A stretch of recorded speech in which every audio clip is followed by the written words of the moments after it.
Praise lord పిల్లలు, ఈరోజు మీకు నేను సౌలు ఏ విధంగా రక్షించబడ్డాడు, యేసయ్యని తన స్వరక్షకుడుగా ఏ విధంగా స్వీకరించాడు అనే విషయాన్ని ఈరోజు నేను మీకు చెప్తాను. స్టెఫను యేసుప్రభు కొరకు హతసాక్షి అయిన తరువాత సౌలు ఇంకా సంఘాన్ని హింసించటం మొదలుపెట్టాడు. ఎవరైతే యేసుప్రభుకి ప్రార్థన చేస్తున్నారో వాళ్ళందరినీ బంధించి చెరసాల్లో వేస్తూ వాళ్ళు చనిపోయే వరకు హింస పెడుతూ ఉన్నాడనమాట. ఆ విధంగా చాలా క్రూరంగా ప్రవర్తిస్తున్నాడు సౌలు. అలాంటి సమయంలో యేసుప్రభును నమ్ముకున్న వాళ్ళందరూ చుట్టుపక్కల ప్రాంతాలకి పారిపోయి అక్కడ సువార్తను ప్రకటిస్తూ ఉంటారనమాట. కానీ అపోస్తులైతే ఈ 12 మంది యెరూషలేములోనే ఉండిపోతారు. ఆ విధంగా ఉన్నప్పుడు ఈ సౌలు ఏం చేశాడంటే ఆ చుట్టుపక్కలకి వెళ్ళిపోయిన వాళ్ళను కూడా పట్టుకొచ్చి చెరసాల్లో వేయాలి, యెరూషలేముకి వాళ్ళని బందీలుగా తీసుకురావాలన్న ఆలోచన చేసి ప్రధాన యాజకుని దగ్గర పత్రికలు తీసుకుంటాడు, లెటర్స్ తీసుకుంటాడు. వాళ్ళకు కూడా వెళ్ళి నేను వాళ్ళని బంధించి తీసుకొస్తాను, అలాంటి పర్మిషన్ ఇవ్వండి అని చెప్పేసి వాళ్ళ దగ్గర లెటర్స్ తీసుకొని పక్కన చుట్టుపక్కల ప్రాంతాలకు కూడా వెళ్ళాలని ఆలోచనతో మొదట ఏం చేస్తాడంటే దమస్కుకు వెళ్దాం అనుకుంటాడు. యెరూషలేం నుంచి దమస్కుకు వెళ్ళాలి అంటే 6 రోజులు ప్రయాణం చేయాలన్నమాట. తనతో పాటు కొంతమంది ప్రయాణం చేసి వెళ్తారు. వెళ్ళి ఇంకా దమస్కులోకి వెళ్తాము అనంగా ఆ మధ్యాహ్నం 12 గంటలకి తన చుట్టూ పెద్ద వెలుగు ప్రకాశిస్తుంది అనమాట. ఆ వెలుగుకి సౌలు కింద పడిపోతాడు. కింద పడిపోయి ఆ వెలుగు వైపే చూస్తూ ఉంటాడు. ఆ వెలుగులో నుంచి ఒక స్వరం ఇతనికి వినిపించిద్ది అనమాట. ఏమని అంటే, సౌలా సౌలా ఎందుకు నన్ను హింసిస్తున్నావు అని స్వరం వినిపించిద్ది. వెంటనే సౌలు అంటాడు, ఎవరు ప్రవ్వా నువ్వు అని చెప్పేసి సౌలు అడుగుతాడు. అడగంగానే నువ్వు హింసిస్తున్న నజరేయుడైన యేసుని నేను అని ఆ స్వరం పలికిద్దనమాట. పలకంగానే అప్పుడు వెంటనే సౌలేమంటాడు, ప్రవ్వా నేనేం చేయాలి అని అడుగుతాడు. అనగానే నువ్వు దమస్కాకు వెళ్ళు, నువ్వు చేయాల్సిన పనులన్నీ అక్కడ నీకు తెలియబడతాయి అని చెప్పేసి చెప్తాడనమాట యేసయ్య. ఆ వెలుగు చూస్తూ మాట్లాడాడు కదా, కళ్ళు తెరిచి పక్కన చూసేసరికి ఇంకా అతనికి ఏమీ కనిపించలేదనమాట. అంతా చీకటిగా కనిపిస్తూ ఉంటుంది. తనతో ఉన్న వాళ్ళందరూ ఏం చేస్తారంటే తనను పట్టుకొని ఆ దమస్కు పట్టణంలోకి తీసుకెళ్తారనమాట. అక్కడ యోధా అను ఒక అతనింట్లోకి తీసుకెళ్ళి ఉంచుతారు. ఇంకా అక్కడికి వెళ్ళేసరికి అతని కళ్ళు కనిపించటం లేదు. ఇంకా తనకి ఒకలాగా పశ్చాత్తాపం, బాధ వస్తూ ఉంటుంది. యేసుప్రభు దేవుడా, పరలోకం నుంచి వచ్చిన దేవుని కుమారుడా యేసయ్య, నేను ఎంతో హింసించేనే, ఆయన నమ్ముకున్న వాళ్ళని ఎంతో బాధ పెట్టానే అని చెప్పేసి 3 రోజులు ఆహారమే తినడు, నీళ్లు కూడా తాగడు, ప్రార్థన చేసుకుంటా ఉంటాడనమాట.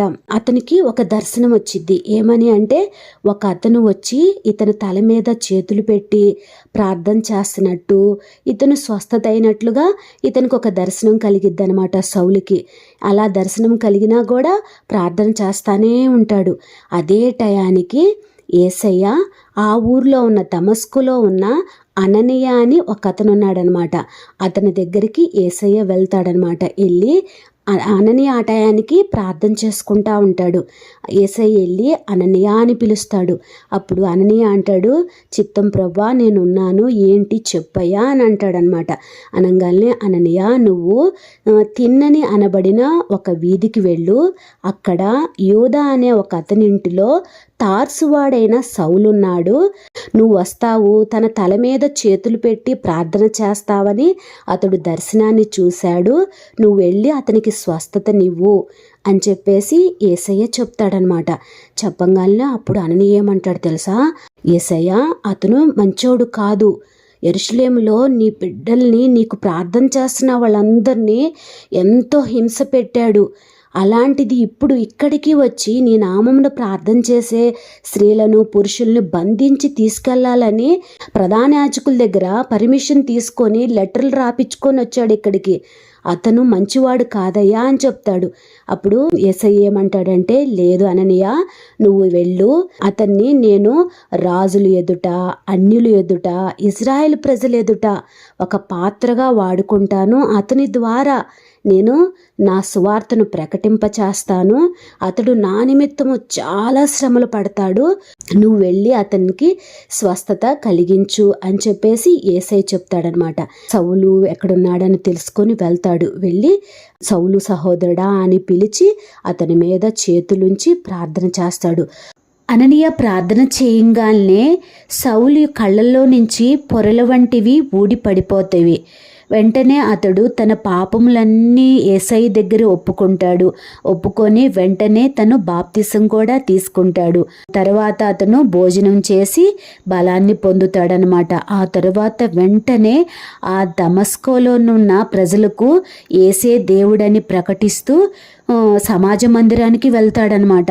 అక్కడున్న ప్రజలు యేసయ్యని నమ్ముకున్న వాళ్ళందరూ ఆశ్చర్యపడతారు. ఇతను సౌలు కదా, మనల్ని బంధించి తీసుకువెళ్ళటానికి కదా ఇతను వచ్చింది.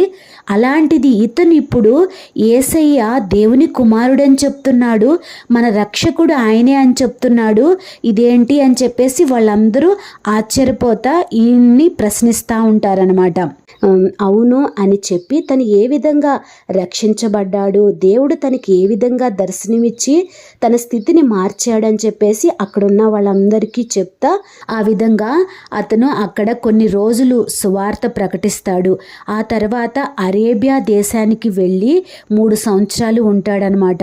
అక్కడ దేవుడితో తను ఒంటరిగా కొంత సమయాన్ని గడుపుతాడు. ఆ తర్వాత మళ్ళా దమస్కుకు తిరిగి వస్తాడనమాట. ఆ దమస్కుకు తిరిగి వచ్చిన తర్వాత మళ్ళా యేసయ్య గురించి చెప్తా ఉంటాడు. యేసయ్యే రక్షకుడు, ఆయన నమ్ముకోండి, ఆయన ద్వారానే మనకి పాప విమోచన అని ఇలా చెప్తుంటే యూదులకి ఇంకా కోపం వస్తుందన్నమాట.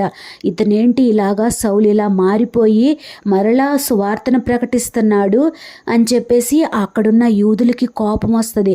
ఎప్పుడైతే ఈ సౌలు బయటికి వెళ్తాడు కదా, అప్పుడు అతన్ని పట్టుకొని చంపేద్దాము అని చెప్పేసేసి ఆ ఊరు చుట్టూ ఒక పెద్ద ప్రహరీ ఉంటుంది అనమాట, దమస్క చుట్టూ. ఆ ప్రహరీ గేటు దగ్గర యూదులు కాపలా కాస్తూ ఉంటారు పగలు రాత్రి. ఎప్పుడైతే బయటికి వస్తాడో ఈ సౌలుని పట్టేసుకొని అతను చంపేయాలి అని చెప్పేసి యూదులు కాపలా కాస్తూ ఉంటారన్నమాట. ఆ విషయము అక్కడున్న యేసుప్రభు నమ్ముకున్న శిష్యులకి తెలిసిద్ది. సౌలుని ఎలాగైనా కాపాడాలని చెప్పేసి ఒక ఇంటి కిటికీ నుంచి పెద్ద బుట్టలో ఆయన్ని కూర్చోబెట్టి గోడ మీద నుంచి కిందకి దించేస్తారనమాట అర్ధరాత్రి సమయంలో. ఆ విధంగా సౌలు ఆ దమస్కు నుంచి యెరూషలేముకి వెళ్ళిపోతాడనమాట. దమస్క పట్టణం నుంచి సౌలు తప్పించుకుంటాడనమాట. అతను యెరూషలేముకి వెళ్ళిన తర్వాత ఏం జరిగింది, ఏ విధంగా అక్కడ స్వార్థ ప్రకటించాడా లేదా అనే విషయాలు నేను నెక్స్ట్ వీక్ మీకు చెప్తాను. ఓకేనా పిల్లలు, మీకు ఒక విషయం అర్థమైందా? అక్కడ సౌలు హింసిస్తుంది యేసుప్రభు నమ్ముకున్న వాళ్ళని. కానీ అక్కడ యేసయ్య ఏమన్నాడో తెలుసా? సౌలా సౌలా నన్ను ఎందుకు హింసిస్తున్నావు అన్నాడు. అంటే హింసిస్తుంది ఎవరిని? యేసుప్రభు నమ్ముకున్న వాళ్ళని. కానీ యేసయ్య ఏమంటున్నాడు? నన్ను హింసిస్తున్నావు అంటున్నాడు. దీనికి అర్థం ఏమిటో తెలుసా? మనము ఎవరినైతే యేసుప్రభు నమ్ముకున్న వాళ్ళని మనము ఎవరినైనా తిట్టినా, కొట్టినా, దూషించినా, పాస్టర్ అంకుల్ని ఆంటీని దూషించినా, ద్వేషించినా అది ఎవరిని ద్వేషించినట్టు? యేసయ్యని ద్వేషించినట్టు, యేసయ్యని తిట్టినట్టు అనమాట. ఆ విధంగా మనం చేయకూడదు. అంతేకాదు మన ఫ్రెండ్స్ను కూడా ఎవరిని కొట్టకూడదు. వాళ్ళందరినీ సృష్టించింది యేసయ్యే కదా. అందుకని ఎవరిని దూషించకూడదు, ద్వేషించకూడదు, తిట్టకూడదు. నువ్వు నల్లగా ఉన్నావేంటి, పొట్టిగా ఉన్నావేంటి, నీ కాళ్ళు లేవేంటి, నీ చేతులు లేవేంటి, నీ కళ్ళు లేవేంటి అని ఎవరిని కూడా కామెంట్ చేయకూడదు అనమాట. దేవుడికి ఇష్టమై వాళ్ళని అలా సృష్టించాడు, అది అంతే. ఇంకొక విషయం, ఎవరిని వ్యర్థుడా అని అనకూడదు. అంటే నీకు ఏం రాదు, నువ్వు వేస్ట్ అని ఎవరిని అనకూడదు అనమాట. దేవుడు ఒక్కొక్క ఉద్దేశంతోనే ఈ లోకంలో మనల్ని సృష్టించాడు. కనుక ఎవరిని ఏ విధమైన మాట మనం అనకూడదు. అలా అన్నాము అంటే యేసయ్యని అన్నట్టు. ఆ విధంగా మనం ఉండకూడదు. ఓకేనా పిల్లలు?